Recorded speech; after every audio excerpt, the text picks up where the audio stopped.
Karachi university کا حال کر دیا ہے، وہ وائس چانسلر کی تقرری کا اختیار اٹھا کے وزیر اعلیٰ کو دے دیا. اللہ معاف کرے بھائی، وہ ایک نیا جو ہے نا کٹا کھول دیا ہے یہاں پہ. یونیورسٹیوں کا یہ حال کرنا چاہتے ہیں جو انہوں نے، میں پبلک پہ چونکہ بات کر رہے ہیں لہٰذا ہم بہت سے جملے استعمال نہیں کر سکتے، بہت ہمارے منہ بند ہوتے ہیں، لیکن انہوں نے جو اب یونیورسٹیوں کا حال ہونا ہے، جو پیلے اسکولوں کا انہوں نے حال کیا کہ وہاں سے پڑھے ہوئے ڈاکٹر عبد القدیر خان جیسے لوگ بنا کرتے تھے پاکستان کے اندر، پیلے اسکولوں سے اب انہی یونیورسٹیوں کا حال بھی انہی اسکولوں جیسا یہ کر دیں گے، یہ ان کی چوک کے پیسے بھی کھا جائیں گے، یہ اتنے بڑے چور ہیں. ایک تو یہ حال کرنے جا رہی ہے سرکار نا.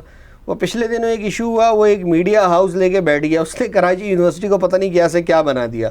وہ پوری ہفتہ بھر 10 دن مہم چلتی رہی، بچے پریشان، ان کے والدین پریشان، اساتذہ پریشان، وائس چانسلر پریشان. مطلب یہ نہیں کچھ سمجھ میں نہیں آ رہا ہے ماں باپ کیوں پریشان ہیں.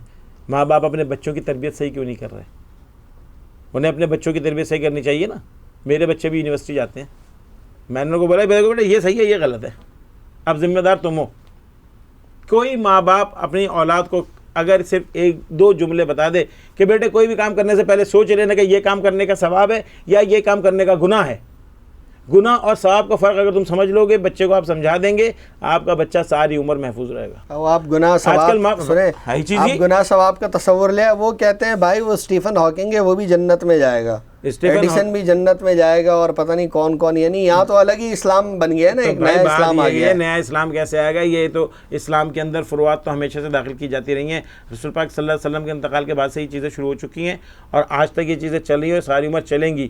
بات کیا ہے کہ یہ جو آپ کے پیچھے یہ کالے سفید گھوڑے لگے ہیں نا، یہ کالے سفید نیکی اور بدی کی علامت ہیں، اور اصل چیز خیر اور شر ہے. خیر اور شر کے اندر اگر لوگ ڈفرینس کرنا، قرآن ہمیں یہی سکھاتا ہے کہ کیا خیر ہے اور کیا شر ہے. سیدھی سی بات ہے. آپ جس چیز کو خیر سمجھتے ہیں، خیر کو خیر سمجھیں گے تو خیر بنے گا، شر کو خیر سمجھیں گے تو شر ہی بنے گا، خیر نہیں بنے گا. خیر اور شر جو ہے اگر ماں باپ کو بھی نہیں پتا کہ اپنے بچے کو خیر اور شر کا فرق بتانا ہے تو پھر ان کی جن ماں باپوں نے تربیت کی پھر وہ جواب دیں ان دو نسلوں کے کہ انہوں نے خیر اور شر کا فرق کیوں نہیں بتایا اپنی اولاد کو. کوئی کچھ نہیں بگاڑ سکتا.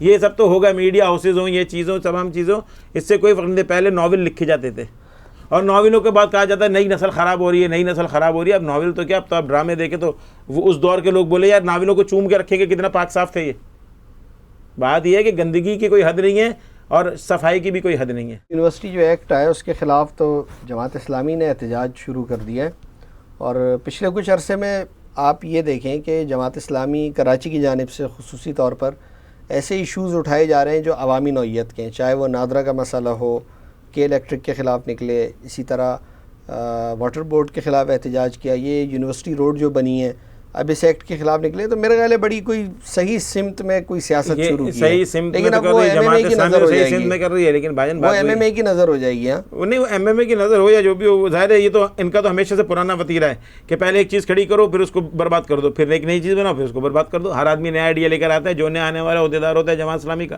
وہ اپنا آئیڈیا لے کر آتا ہے اور وہ 5 سال کے بعد جب چلا جاتا ہے تو نیا آدمی آگے نیا آئیڈیا لے آتا ہے.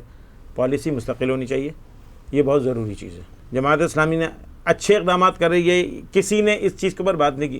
کسی پارٹی نے کے الیکٹرک پہ بات نہیں کی، کسی پارٹی نے نادرا پہ بات نہیں کی، کسی پارٹی نے یونیورسٹی ایکٹ پہ بات نہیں کی. یہ 3 باتیں بڑی اہم ہیں. کراچی کے کچرے پہ کسی نے بات نہیں کی، یہ چیزیں بلدیاتی مسائل پہ کسی نے بات نہیں کی. صرف اور صرف جماعت اسلامی ہے جو صحیح سمت میں اور مسئلے کے حل کے لیے بات کرتی ہے، سیاسی بیان نہیں مارتی.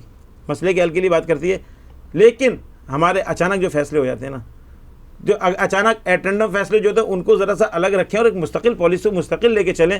تو جماعت اسلامی کا کوئی ایسا کارکن تو بیچارہ جو ہے اس کا وہ تو مر جائے گا، کٹ جائے گا، لٹ جائے گا، نوکری اس کی چلی جائے گی، سب کچھ چلے گا، تحریک سے الگ نہیں ہو سکتا. کارکن کو یہ اطمینان دلانے کی ضرورت ہے کہ آپ جس میں سفر کر رہے ہیں وہ ٹھیک ہے، اور وہ اسی وقت ہوگا کہ جب آپ کی مستقل پالیسی اپنی ایک سیدھی چل رہی ہوگی اور پھر الیکشن آتا ہے، دوسری چیزیں آتی ہیں، تیسری چیزیں آتی ہیں، تو اس کو لے کے تھوڑا سا ایسے لے کے چلے کہ لوگوں کے ہضم ہو سکے.